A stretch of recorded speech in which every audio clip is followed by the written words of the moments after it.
Khan Foundation for engaging my mother, Mrs. Sabina Kapoor, on board and collaborating with Radisson for its first ever event in Jalandhar.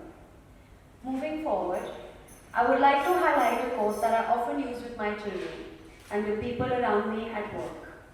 Make a mark wherever you go. Let people miss your presence and value your absence. Prabha Khan was one such lady who left her mark as an Indian novelist, a poet, entrepreneur, and feminist. It is her legacy and dream that we carry forward today. We aim at an invigorating session with Ms. Kiran Manral as our prestigious author this evening. Thank you.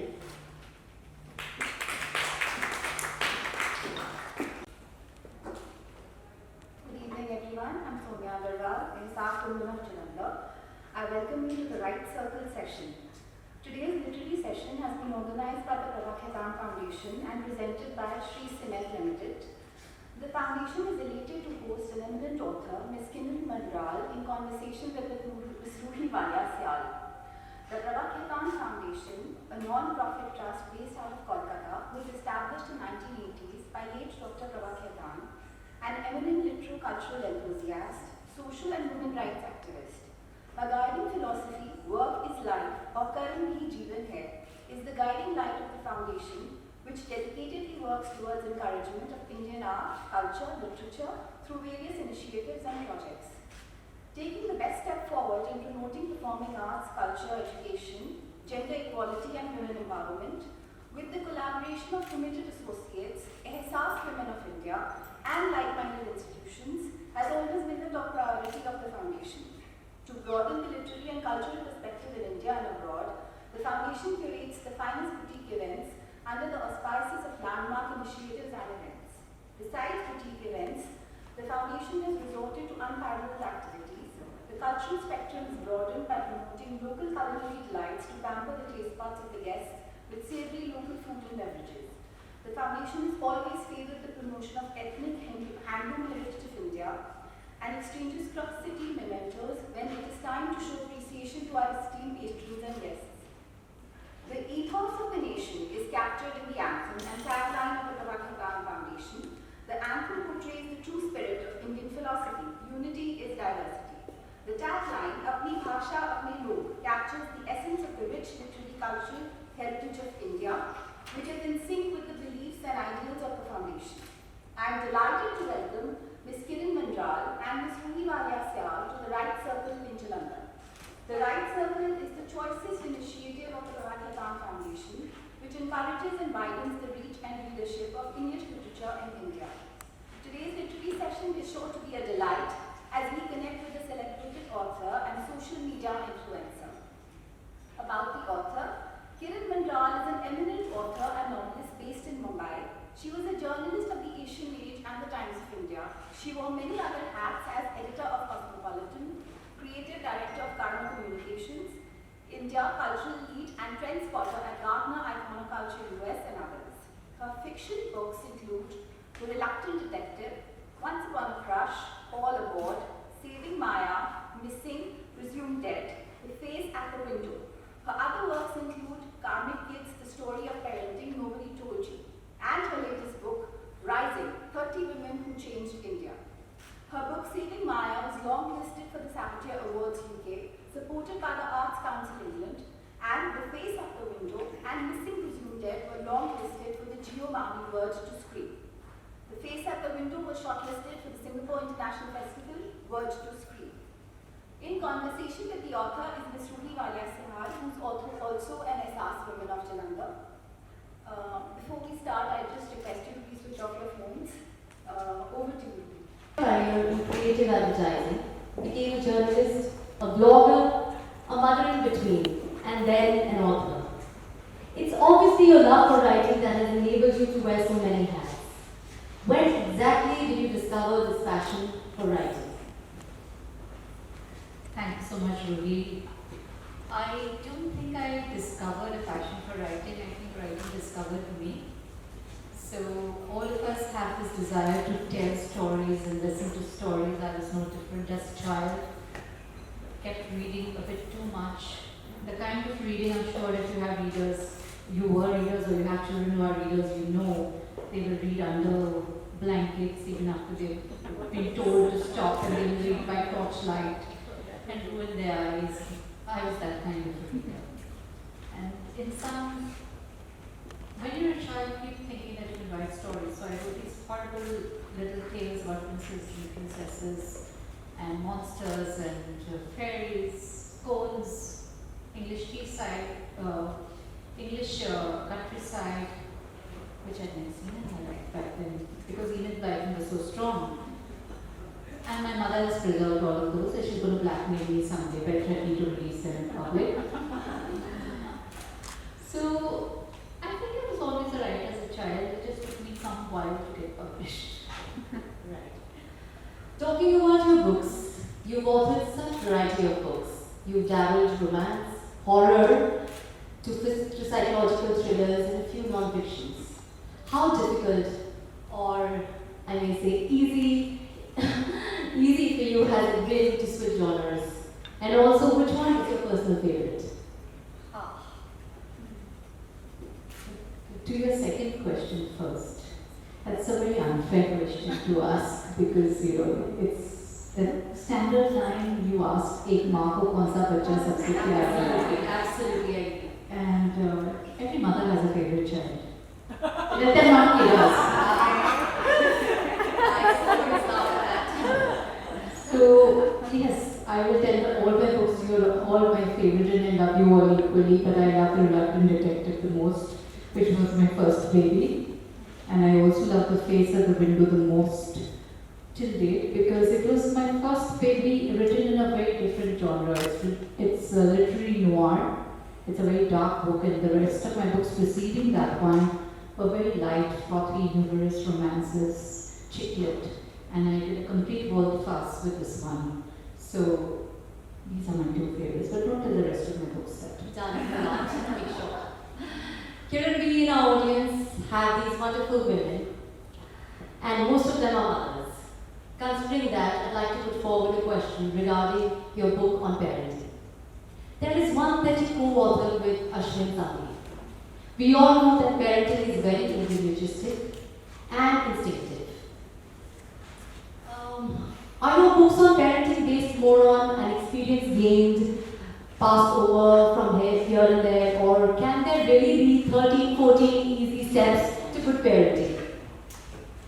There can never be any easy steps to good parenting. Parenting is a battlefield. I think all of us who are parents know you hit the ground running and you get bruised and you learn on the way. Every child is different, every parent is different. You just have to figure out what works best for you and your child. With the same parents and two different children, the parenting you use for two different children is very different also. No two parents are like, no two children are like. So it would be presumptuous for me to say that I'm giving advice which is it's the standard golden format that you have to follow. No, it's not. It's just good sense, it's just common sense that I put down. I think it has worked for me, it has worked for Ashwin.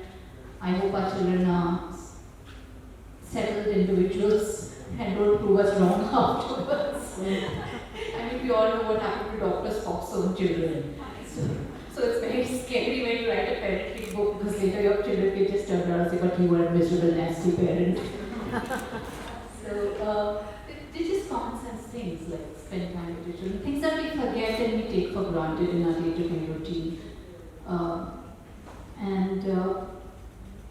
It's anecdotal primarily. It's what has happened, what I've experienced, and what I think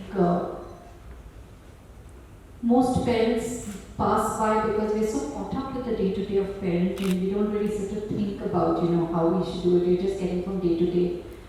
So now that I've had a chance to breathe, and now that he's a teenager, I thought it made sense to put it down. But yes, but doesn't make it easy. You haven't given me the 14 easy steps.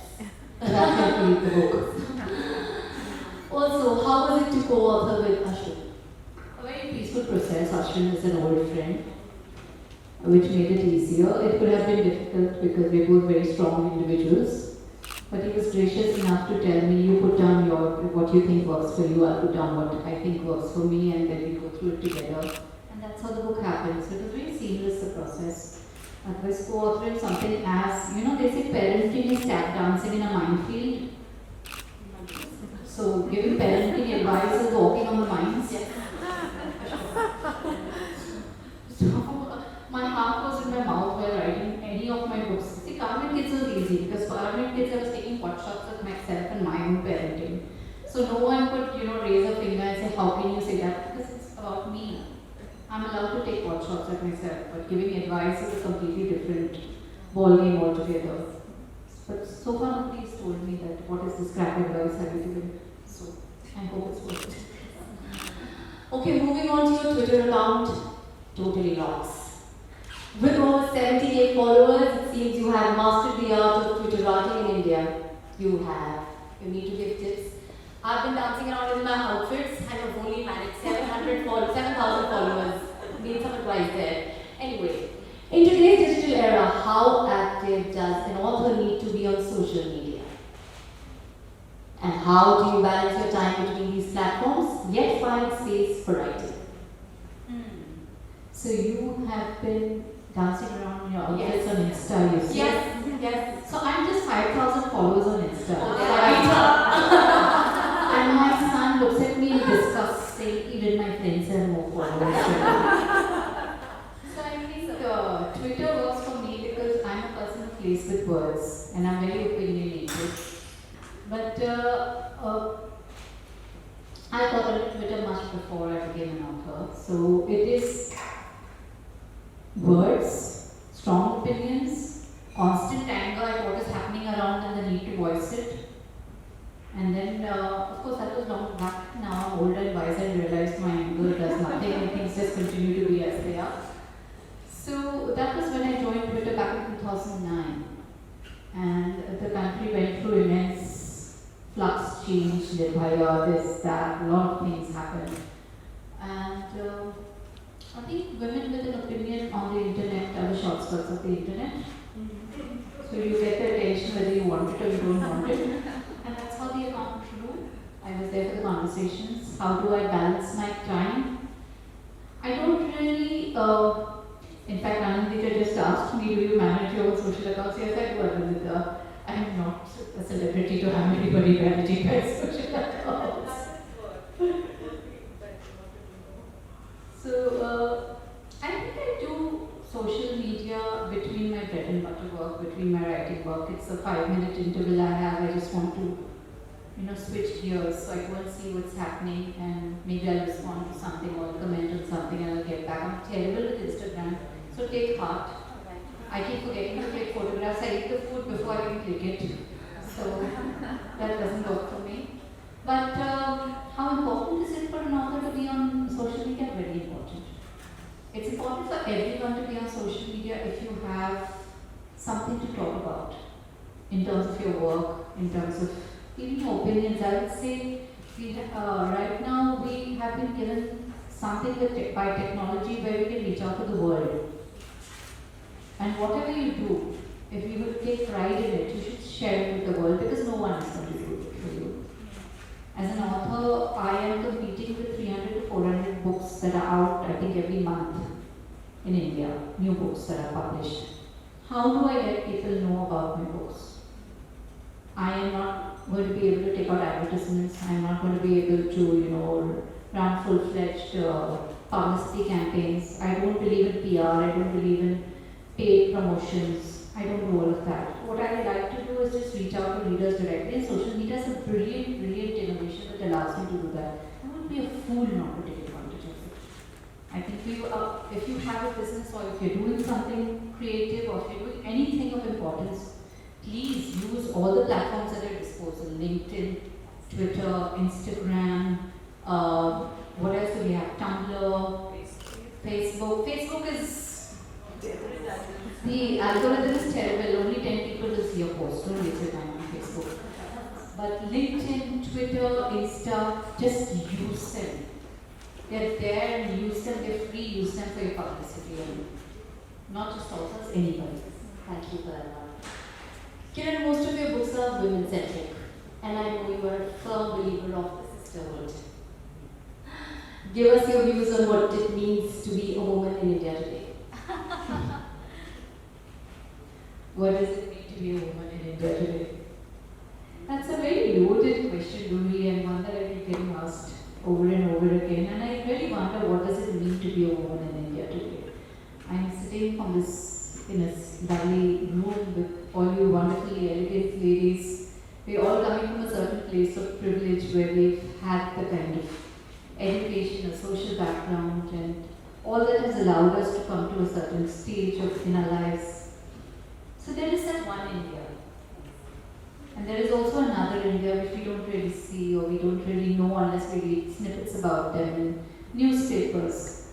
And the other India is what disturbs me. I don't have first-hand access, information, access to that India, the women in that India, but I read about them.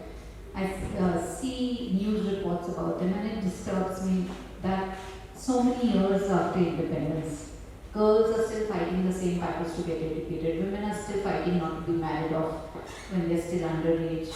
That marital rape is still something that our Supreme Court thinks cannot be criminalized.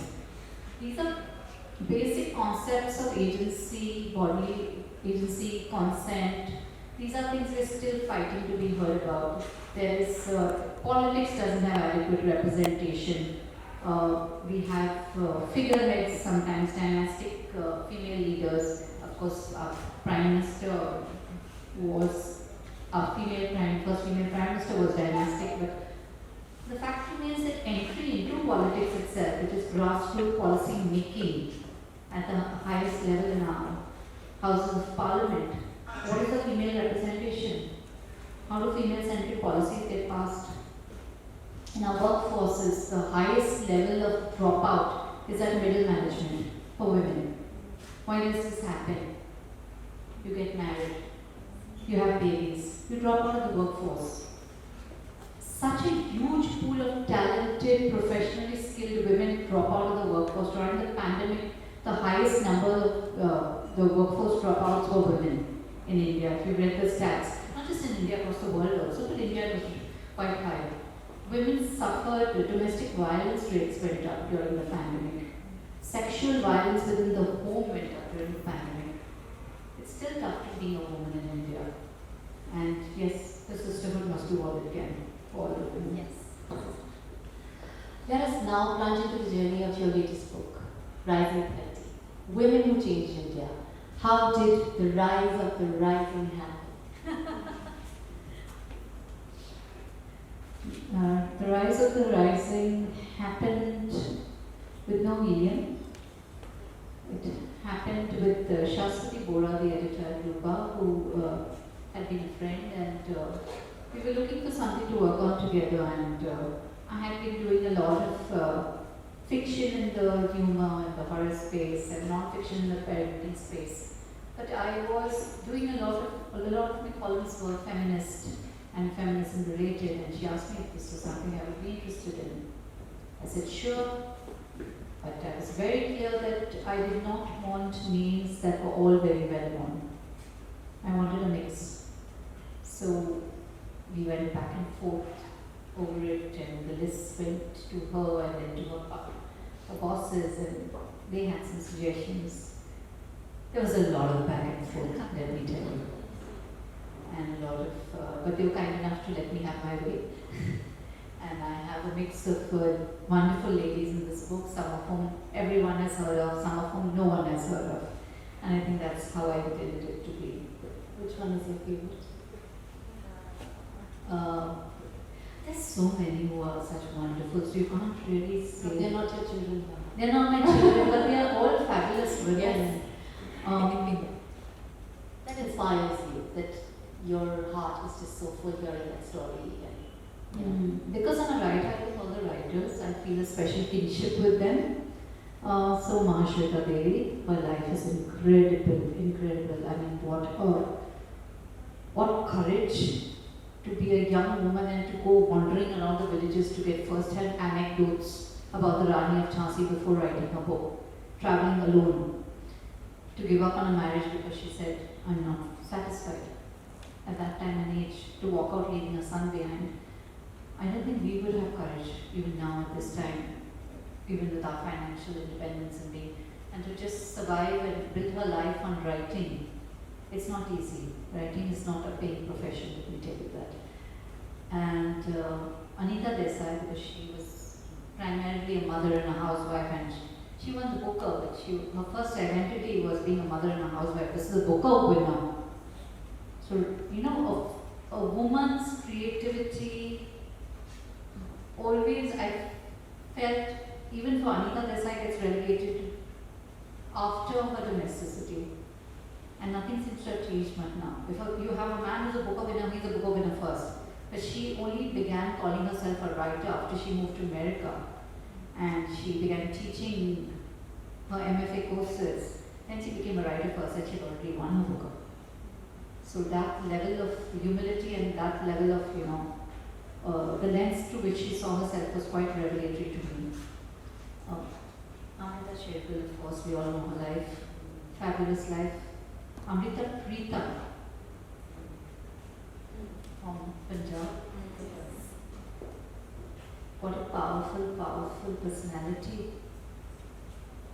To be so unfettered in her love for Sahil and so unabashed about it. What courage she had. What immense courage in that day and age. Can you imagine how people must have spoken about her? You know, she's left her husband for a man who doesn't even want her back.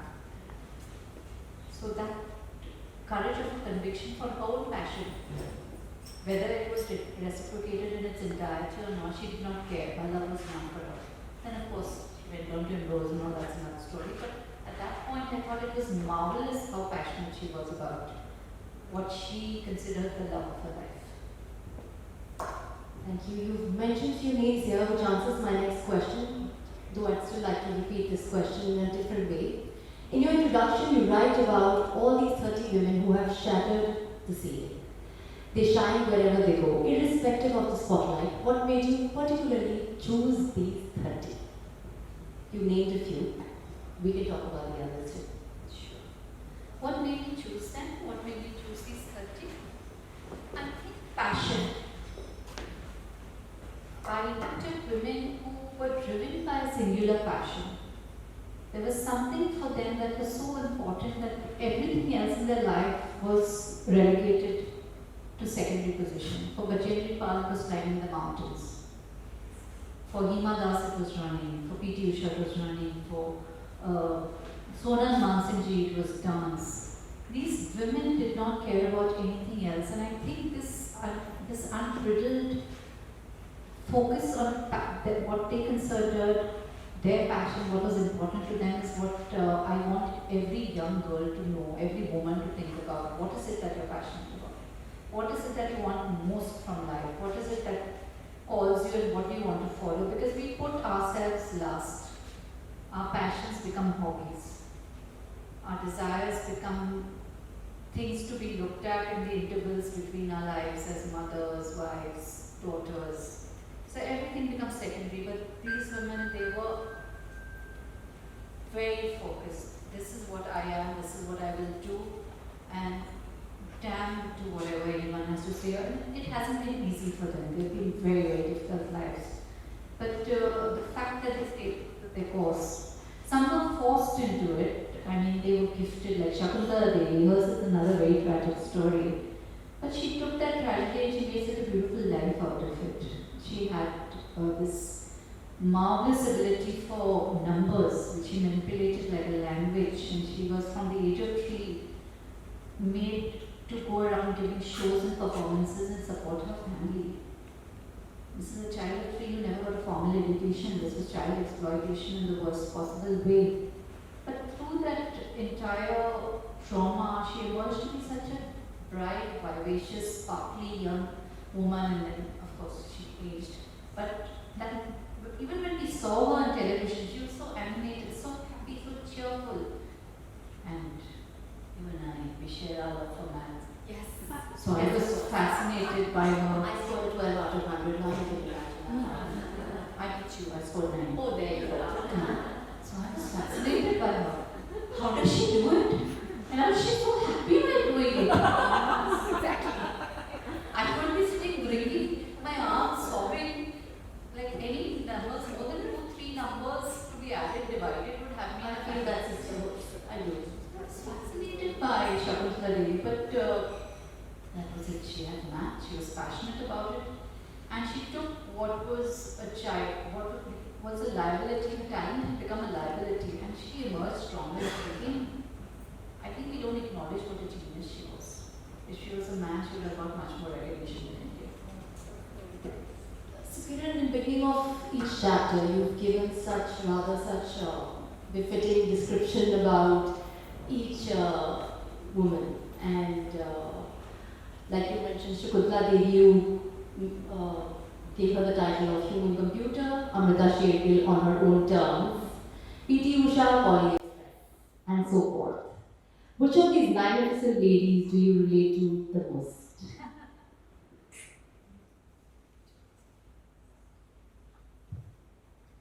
As I said, I think Anita Desai, because I am a writer, I'm a very private and quiet person, and I write in the intervals of bread and butter work and domesticity, and I think my family still thinks of me primarily as a mom, and writing is something she does on the side. Same with Anita Desai, she wrote when her children went to school and she stopped when they came back from school every day.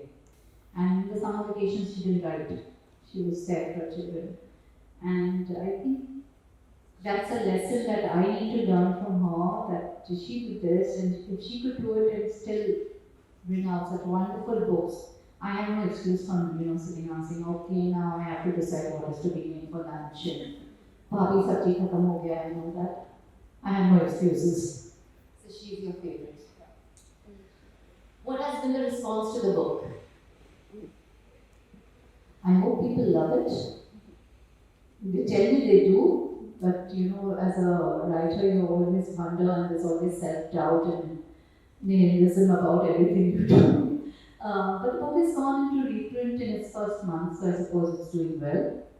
And people are loving it. I want more women and young girls to read, also young boys. Because I think boys need to have more female role models. They've got enough male role models. We need them to find female role models they can admire and look up to. So the response has been lovely. I get lovely messages in my DM, and people I don't even know say nice things about it, so then I'm happy.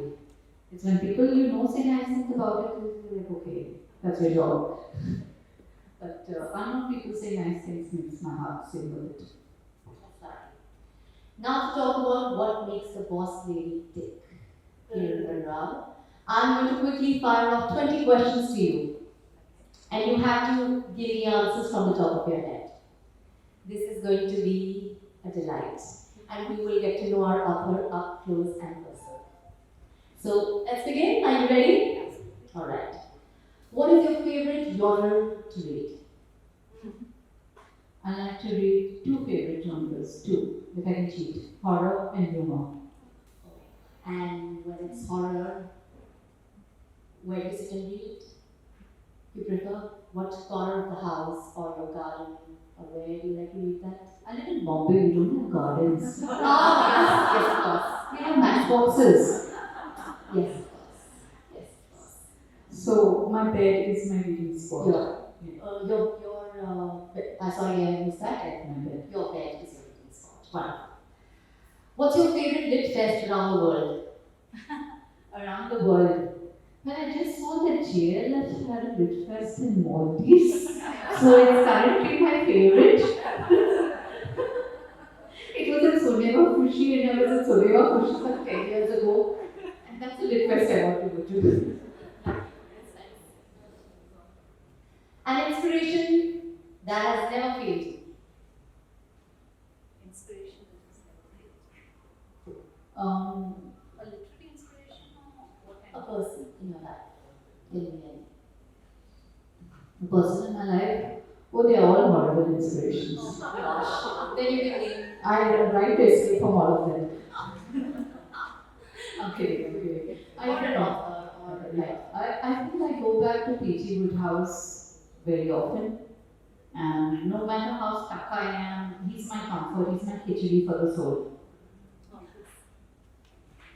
If a book was to be written on you, on your life, who would you like to pick as an author?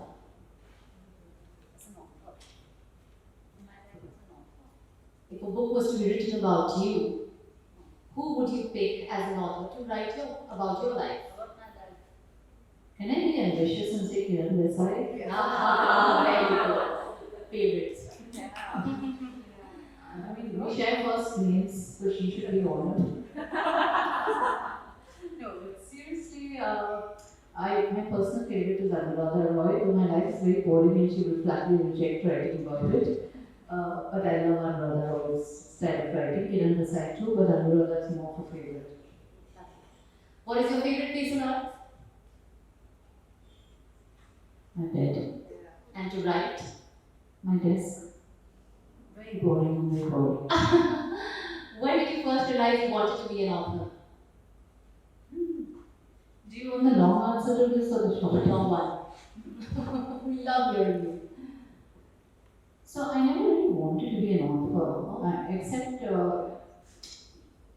I wrote rubbish during my childhood, and somehow my mother held me on to that, and she made sure she harassed me every year without fail about when is your book coming out, baby, when is your book coming out. Mothers can be very persistent. So finally, when I was around hitting 40, she was like, now this is the end of your life, where is your book?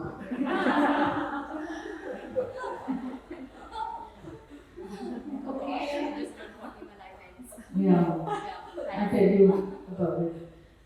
So, 40 is like that crisis, and also I have this midlife crisis at 40. Like, what have I done with my life? Nobody will remember me when I'm dead. What have I left behind for my child?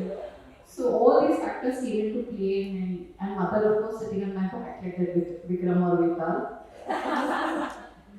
So, I wrote some chapters and I sent it off to Westland, an editor whose email ID I managed to cajole out of another friend. And I was so sure it would be rejected, and I would tell mom I did it, I sent it, nobody liked it, it's come back to me, now stop. She liked it and she asked for the rest of the manuscript, and there I am. So that was your first book? That was my first. And what's its name? The Reluctant Detective. And year? That was what year? What is December 2011. Do the math. Somebody help.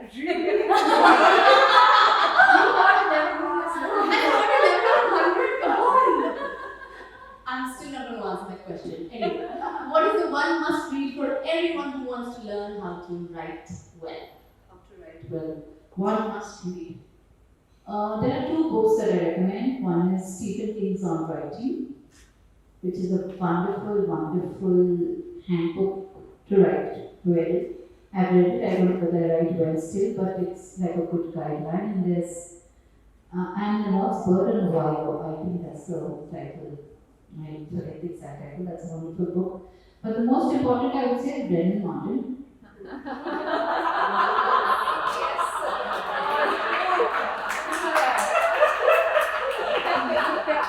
Most of the modern authors have forgotten Brendan Martin. Sometimes I look at what gets into print and I'm like, hello, Brendan Martin. That was a good one, we enjoyed it. What is the one, sorry, I asked that question already. What are the most common traps for aspiring writers? So there is a wonderful quote by somebody whose name I've forgotten right now. But it is thorough. It's, how vain of you to sit down to write when you haven't stood up to live. So I see a lot of people in a that's to get into college, I know. Which is, but the fact is there is a fair amount of life experience that is needed. There's a fair amount of reading that is needed before you get a certain. I think if I wrote my books earlier, they would have not been the same books. They might have been different books. And I think the lived experience adds a certain richness to your writing which you cannot discount. So please live a rich life and then sit down to write. What is the one thing that annoys you the most?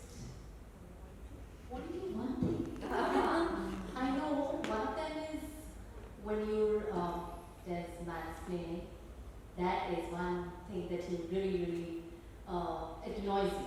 So can you elaborate on that? She's done her homework, really. Thank you. She's done her homework. So I must expand on this mansplaining thing because it became really viral on Twitter. There was this discussion around Mother's Day when I tweeted that we need to put motherhood off the pedestal that we put it on. Like all low-paying and high-work intensity jobs, nurses, soldiers, etc. Motherhood is one of those jobs. The pay is terrible, work hours are lousy, and then you tell them you're doing such a great job, you're so important because you feel good about yourself, you don't ask for more. So my thing was motherhood is a biological function, we need to put it off in the pedestal and be practical about it, don't glorify motherhood. So one young, wise chap, a techie from the US, comes up and says, have you been with a woman when she has given birth? I have. Women will always be on a pedestal for me. Mothers will always be on a pedestal to me. I said, I was a woman giving birth. Now, a young man can come up to me, a mother, and mansplain giving birth to me. What was he even thinking? I screenshotted him and I posted it on Twitter. He got so roundly castigated left, right, and center. He quit Twitter. Unless he's come back under another handle that I don't know. But I hate that. Why do you expect women to keep quiet and listen to your gyan? I mean, I'm giving my gyan, you listen to it. But I'm not telling you anything about your gyan, right? So, if I have an opinion on motherhood, I'm entitled to it. I'm a mother. You have not given birth. When you had an actual child, then what out of you will talk to me about giving birth. So, mansplaining is a sore point. What is that one thing on your bucket list that you've checked off? Writing a book. What you haven't? Seeing the glaciers before they melt at the poles. 3 things you can't live without. Black coffee, and black coffee. Nice. 3 things you'd rather live without. Nutella. And what else would I allow to live without? Make the dessert. That's why but you could enjoy your dessert. You're fit and done. If not a writer at Gates to one of your interviews, if there's any more feather that you would like to add to your hat, you would want to be a singer. I have heard you say that. And you also trained. For a Very short you period. have. So we have to hear her hum today. She has to. I told you not to have too much ice cream and keep your throat clear. We have to hear a line. Go ahead. This is a platform she bangs a book every 6 months. We need an album every 6 months soon. Come on, like, you want a line. See, you said it yourself. You would want to be a singer. A bathroom singer, to begin with. This was in college, and that was when the dinosaurs were roaming the earth. So my voice is not of the quality that will give pleasure to any ears. We could hear Twinkle Twinkle. Now that I've asked you, you have to answer. Okay.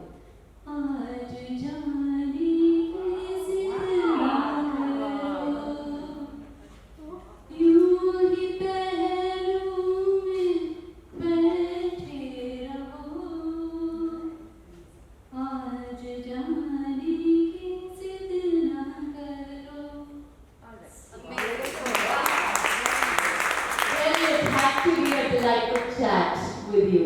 I had promised that. Thank you so much. You were amazing. Are you ready for some question and answers from the audience? Absolutely. Please don't ask me to see you again.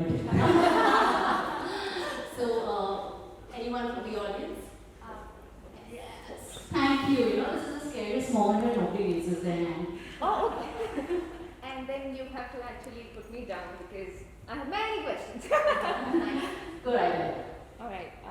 Hi. Okay. You've had a very think you've had a very exciting life with your mom and with your kids and with your books and many kids, books. Writing is kind of a flowy concept, but I'm sure you must have and still have your challenges to go on to the next para, maybe to the next page, and sometimes do empty pages scare you? But part two of my question is, what picks you up?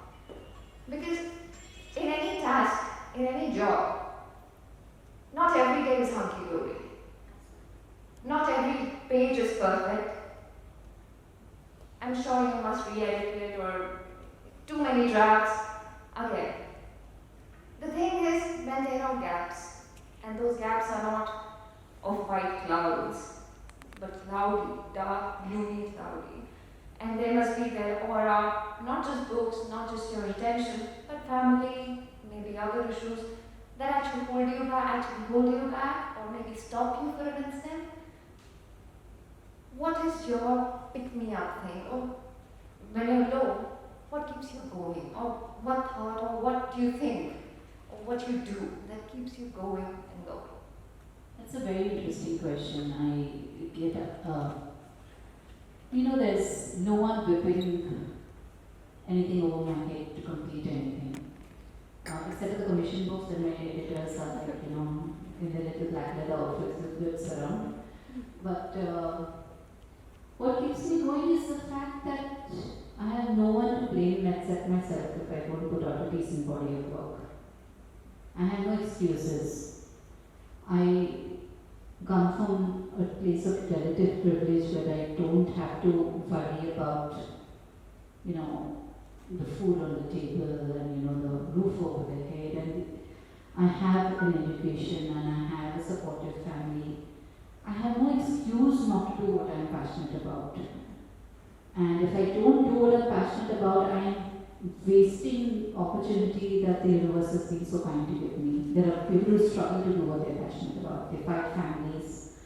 They have to bother about the very important task of day-to-day living, expenses, and look at our inflation right now. So, with all this, if I don't write and if I allow myself to wallow in darkness and dark clouds, I'm doing myself a disservice. And then if there are dark clouds around, I write horror stories. Thank you. So what does success mean to you and what does failure mean to you? What do they, can you describe what is success and what is failure? So if you take a wheel, on one side of the diameter success would be written, on the other side failure would be written. And the wheel keeps moving. So there is success and there is failure, and they will keep coming and they will keep getting interchanged, and that is all that there is to it. If you get too hung up on your success, you'll find it difficult to accept failure when it comes, and it will come. And if you get too stuck in your failure, then you will never be able to move forward to success. So, personally for me, some books do well, some books do terribly. The books that I love do terribly, the books that I'm not so happy about do very well. So, don't get hung up about anything. It will come and will go, and that's life. Everything comes and goes.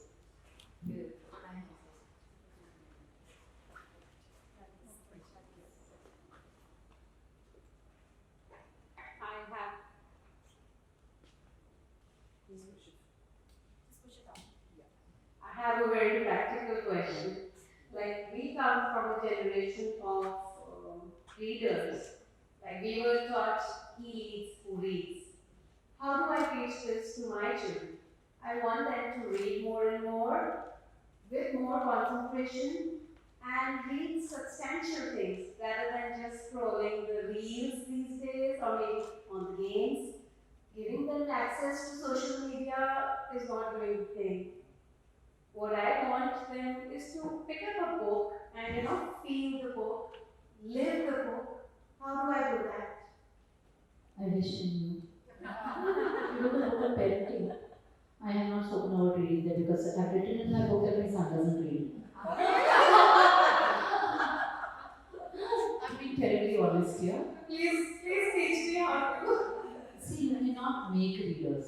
Yes. I have a great difference of opinion with those who say read to your child every day, leave books around, do this, do that. You cannot. I have done it all. I've torn my head out. I've got books but it doesn't say this, torn them up and dance on their reels. Yes. So this child was not meant to be a reader, my son. Okay. Which is fine, he became like his father, but his father reads more than me now, so I'm just hoping that he crosses 40, he'll read. So that's fine. The thing is, what you are worried about is what they're consuming is Yes. stuff that is Yes. not appropriate.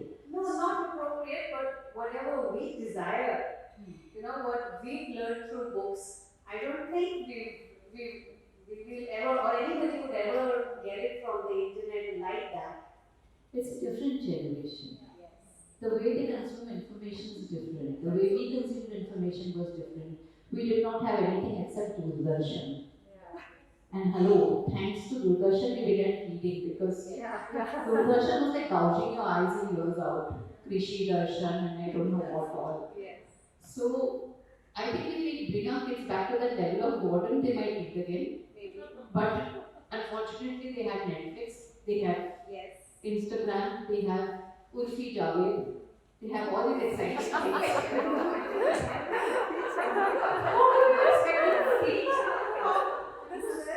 This is what I'm worried about. What they are consuming is of no significance. It's of no significance, definitely. How do you make them read? I wish I had the answer to that. I have to be very honest. Maybe you write a book on it. Then I want to read it. I will. Okay. So, what I say and what I tell all parents is, what are they consuming? They're consuming mindless stuff. How do we push them towards stuff that is more interesting? So, even if it's like they're reading a book on, not a book, if they're reading newspaper articles or something, or some topic that is of relevance to them, of interest to them. I know kids who will not read a book but will read something intensely about motorsports. I know my son will read nothing but encyclopedias of WWF. If I bought him, he would read. He's like a encyclopedia of every match that has been played on WWF. So whatever is the topic of interest, it can be non-fiction, whatever it is. Just steer them towards that. The main thing is to get good stuff in their heads, so it can read the good stuff and bad stuff and battle it out, and hopefully the good stuff will win. Let the information battle it out. I will do that. Thank you.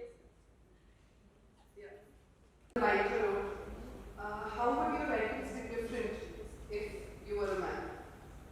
How would my writing be different if I was a man? Yeah. My writing would be considered very important and global and worthy of all kinds of awards. It is all about sisterhood, about women empowerment. So how would the subjects change? Would it be the same? How do you think it would change? See, we have, when a woman writes about romance, it's called chicklet. When a man writes about romance, we have John Green and we have Nick Hornby, and they are very important writers. So you have Marion Keyes who's writing wonderfully funny stuff, but she doesn't get the kind of, to use a Hindi term, izzat, that or Nick Hornby or Ladlet, or to put it, it's a, anyway, this is a very polite audience, so I will not use the term. The female what rhymes with chicklet in the male anatomy? Lit. Yes. So, I think male writers get away with a lot. Female writers are beginning to step into that territory. I think you can see the rivalry went back from the time of Mark Twain and Jane Austen. When Mark Twain read something by Jane Austen and said he would take her up and beat her with her own bone. So, female writing is always considered very domestic and very inferior and very centered around the home and the heart, and female issues, hysterical hysteria. But these are important issues, right? These are important because from the home builds the person, from the person builds the society, builds the nation. All these are very important. If I was a man, I don't know what I would write about. I would write about very important things, like things of national and international interest. And I would change the world, and I would be invited to forums like Davos and all to speak about it. But no, I think You're happy the way. I'm a born woman, so I write my bit and I'm happy with it. Thank you. Thank you. Are we done with the questions? Any more? If anybody Anyone else? I think we're done, right? You are when you are growing up. Life beats you, life breaks you, and then you become strong. So just wanted to know that. And just one more. Who chose Mahashweta Devi? You or the publisher? Me? Of course. I just forgot my answer. When we talk about women in India, especially being persecuted, not having their rights, in a country one of the few in the world who's had a woman prime minister, where did we go wrong? Or did we not just have a fighting chance, no matter what? I think we women took what we had got too much for granted. Our generation of women,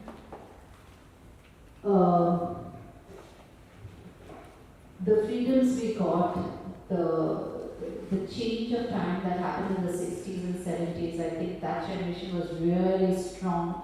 Women went out of work for the first time, women were getting PhDs and education, and it was becoming the norm for women to step out of the house. And that generation, and we who were the children of that generation, had a huge responsibility to bear. And somehow, while the urban girls are really strong, I think they didn't percolate down to the rest of the country. I'm not an expert on why this has happened. I'm not a sociologist or I haven't no data. But just to give you an analogy, look at our mass media, our popular culture. If you look at the television serials that were there in the 80s, you look at a Tara, you look at a Hasrate, you look at a Banegi Apni Baat. Strong women, independent women, different women. Look at the crap that's on our television channels these days. What has happened? What has gone wrong? Why have we gone back to these regressive tropies of women suffering in joint families and embroidering kitchen politics? And why has this happened? I was in research. I'm a qualitative researcher. And I did a lot of work for many of the GSC channels, and whenever these the shows come to a certain point when the TRPs are dropping, then the commission has to do focus groups across the country. And we have 16 focus groups, 20 focus groups, and my job is to listen to all the focus groups and the conversations and figure out what the viewers are saying, why are they not liking where the serial is heading. And it inevitably boils down to the protagonist is getting too bold. वो सबको साथ नहीं लेके चल रही है, वो खानदान को अलग करना चाह रही है. And then they get back to the thing. So whenever we started with some serials, I forget the names of the serials, where the girl is an educated lecturer and a boy is pursuing her, she gets married, and she's trying to make him more aware of, women's, that women are equals, and he comes from a very rural background. They promptly took her back to his joint family in Bihar or wherever, and made her live there and adjust with that family. And then the TRPs went down. So that is where we've gone wrong, because not all women in this country are moving ahead. I think some women are still in a Stockholm syndrome of the patriarchy, with the patriarchy. And I have great hope for our younger generation. The girls are fabulous, they're very bold, but it's just a tougher fight for them also, some of them, in the villages and in the rural, smaller towns. And I'm sure everybody sees examples everywhere. But each one help one, I guess. Any more questions? Women in India still where they were. Still, I mean, if you ask this question, where are we in India right now? Because it's still there. It's like one step forward, two steps backward.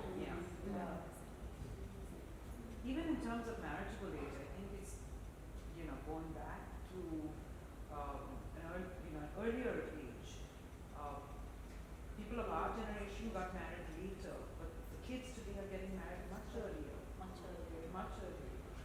happily so. Interestingly, that there are kids who are doctors even who've come out and say, yeah, I'm done now.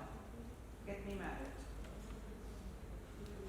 So, yeah. I have a question before we. Yes. So you've got 30 women in this, and each one more inspiring than the other. But when you wrote this book, what did you think? What was that one inspiring thing or one message that you wanted people to take back when they read this book? The women who read this book. One message. I was just very clear that I wanted everyone who read this to think that even if one story made them feel that if she could do it, I can do it too. What's my excuse? If MS Subbulakshmi, who is the daughter of a Devdasi, was being sent off by her mother to live with a Chettinad man to be his keep, could run away from home at the age of 16 or 17 and become MS Subbulakshmi, what is our excuse? So, I mean, if Tessie Thomas, a girl from the backwaters of Kerala, can become the Agniputri of India, the one leading our missile program, and she didn't have, her parents couldn't educate her, her father was paralyzed. She had a 10 rupee scholarship. She took a loan for 100 rupees to pay her hostel fees. With that level of financial crisis, if she can reach where she is, we have no excuses. Are we done? Questions?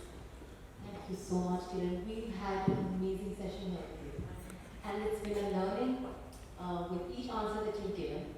And I think I'd request Simran to please come and give a vote of thanks and also post this, give signed copies to each one of us sitting here. Thank you. Thank you, Ruhi, for all the research you've done. And a lot of hard work has gone into it. Thank you. I had Navita's thank you. Thank you so wonderful. Thank you for making the effort to come. And Jalandhar, we need to rock our Jalandhar. Today, at the Right Circle organized in our city of Jalandhar. I, Simran Patel, as SAS woman of Jalandhar, would like to express my sincerest gratitude to Ms. Kiran Manral and Ms. Ruhi Balia on behalf of the Prabha Khaitan Foundation.